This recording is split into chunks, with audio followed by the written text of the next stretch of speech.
Impact Audio presents The End of Woman by Carrie Gress, read for you by Jillian Monroe.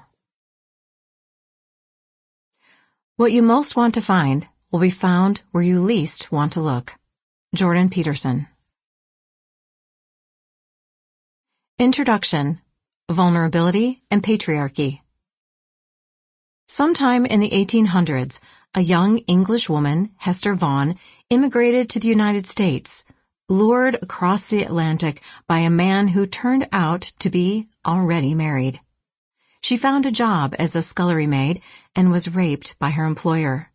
Pregnant and forced to leave her position, she went from place to place until it was time for her child to be born.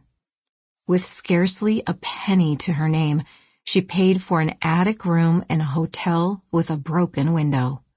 There was no heat. She gave birth alone during a blizzard. Hester delivered the baby and tied a crude knot in the umbilical cord to prevent them both from bleeding to death.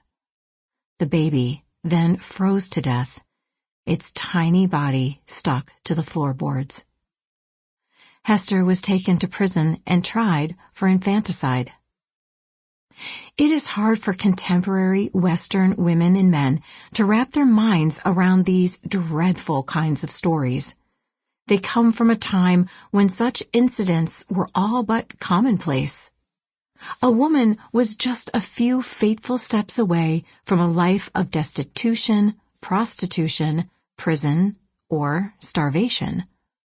For many of the early feminists, these stories rightfully dredged up interior anger and courage and whetted their desire to do something, anything, to help women.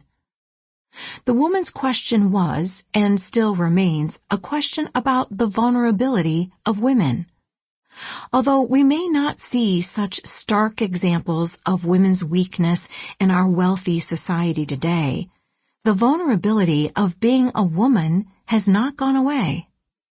That vulnerability is perhaps most apparent just after a woman has given birth, with her body reeling from delivery and a helpless, tiny child needing her body, her warmth, and her tenderness to keep it alive. Motherhood makes women vulnerable. Our weakness is locked up in our fertility, our hormones, our bodily cycles, and all the functions required to give life to another. This vulnerability is what women have been struggling against since the beginning of time. Feminists have embarked upon their own twofold approach to mitigating this vulnerability. The first step is to help women become more like men, independent and unconstrained by nature. The second is to end the patriarchy, which has seemingly kept women in this vulnerable state from the dawn of civilization to the present era. It seems a simple enough solution, but is it working? After over a century of feminist progress and legal victories against the patriarchal oppression, do women finally have it all? The problem of patriarchy. Smash the patriarchy. This once radical slogan is now a familiar refrain at women's marches and public protests. Most such events feature this chant, shouted with gusto, with similar slogans plastered on signs. Read books and fight the patriarchy. It's a beautiful day to smash the patriarchy. The patriarchy isn't going to smash itself. Hex the patriarchy. Grab 'em by the patriarchy. Aside from sporting anti-patriarchy merchandise, such as t-shirts and bumper stickers, women have agitated, protested, paraded, published, lobbied, and voted with determination to finally rid the world of the patriarchal menace.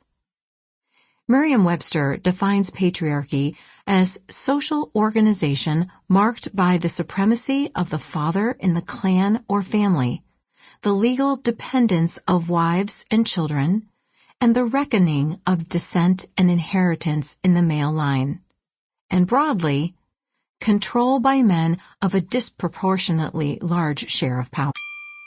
Sample complete. Ready to continue?